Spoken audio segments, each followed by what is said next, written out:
Hello, everyone. This is Alexis Hutchinson, and welcome back to the FYE Talks podcast. We're here today with a student who's going to explain to us how we can be better online learners. We all know that COVID-19 has kind of changed the way that a lot of companies and educational institutions are delivering their services and things like that. So you can never know too much about how to be a better online student. So I'm going to let her introduce herself now. Hi, my name is Jaren Childers. I am a current student at the Elizabethtown Community and Technical College. I am participating in my classes online virtually, and even though it has been a challenge, I have been here for the ride.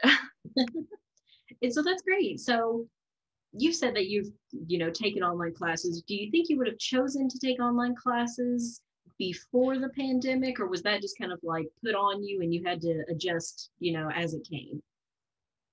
I had to adapt. I would never choose to take online classes ever. I like being able to come into a classroom and get that social interaction, and online classes have been very challenging for me. Also, just making my own schedule and knowing what I need to do first is kind of a challenge rather than having someone say, hey, you should do this. Gotcha. And so those were some of the challenges. What are kind of the top 5 biggest challenges you've seen, being an online student, and especially being an online student who didn't want to be an online student to begin with?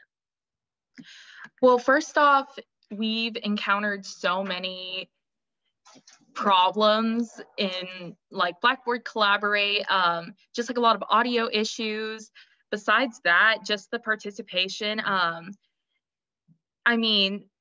Not having to physically get up and get ready and like attend a class. People are lacking self-discipline right now. Then I'd say just like the time management, because again, not having to get up and attend or go to your class physically, it's kind of hard. Other than that, I think it's just like motivation, and those are the top 4. I can't really think of a 5th problem, just like they all overlap. Definitely.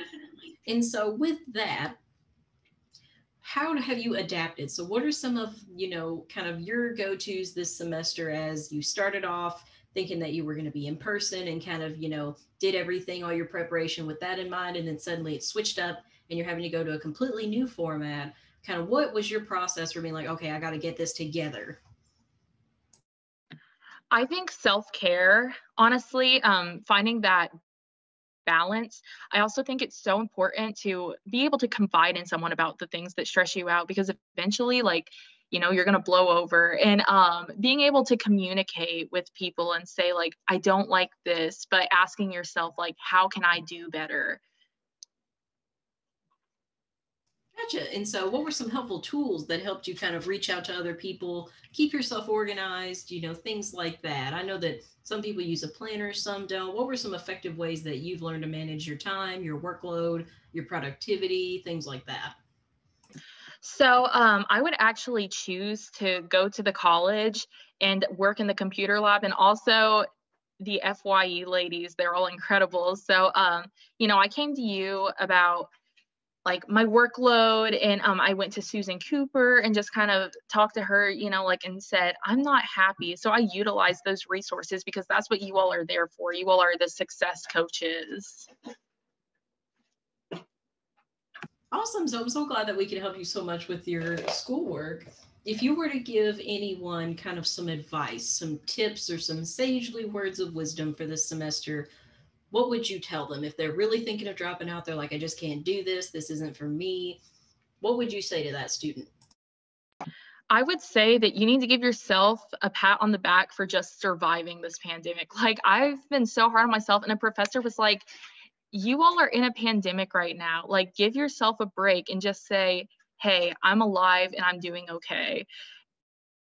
And besides that, for someone who even like tries college, kudos to you, because you do not have to be there. And the fact that like you took the initiative to get enrolled and to show up and to be present is amazing. So I just definitely encourage yourself and say, hey, like, I'm doing okay, life is good. Awesome. And so we'd like to encourage our viewers to, just as a reminder, there are a ton of resources available on campus and outside in the community. If you're feeling a little bit, isolated, if you're feeling very stressed, if you're not sure where to go, the FYE program is there to kind of help you facilitate their workload, kind of say, hey, here's some tips and tricks that you can do to manage your time, manage your effort, things like that. And so definitely reach out to us. Miss Jaren Childers is also a peer mentor, and you can reach out to her as well. And Jaren, could you plug your email if anybody has any questions or wants to get connected on campus? Yeah, sure. My email is capital J, lowercase Childers, CHILDERS 0078 at kctcs.edu. And that is all together, no spaces. Awesome. And so thank you so much, Jaren, for speaking with us today. It sounds like you've been able to adapt and really turn your semester into something positive for yourself and for others. And we're so thankful that you were in our peer mentor program this semester. Well, thank you so much for having me and for all of your kind words. I greatly appreciate that. Awesome. And so tune in every Tuesday and Thursday at 1 p.m. for another excellent FYE Talks episode. We cover all kinds of different topics, and we're also always looking for new topics and new speakers. So if you have something that you're interested in, something you want to let everyone else know about, feel free to contact us. You can contact myself at A Hutchinson. That's AHUTCHINSON 0029 at kctcs.edu. And we'd love to help you however we can and get you connected. Alrighty, well, thank you and have a great day.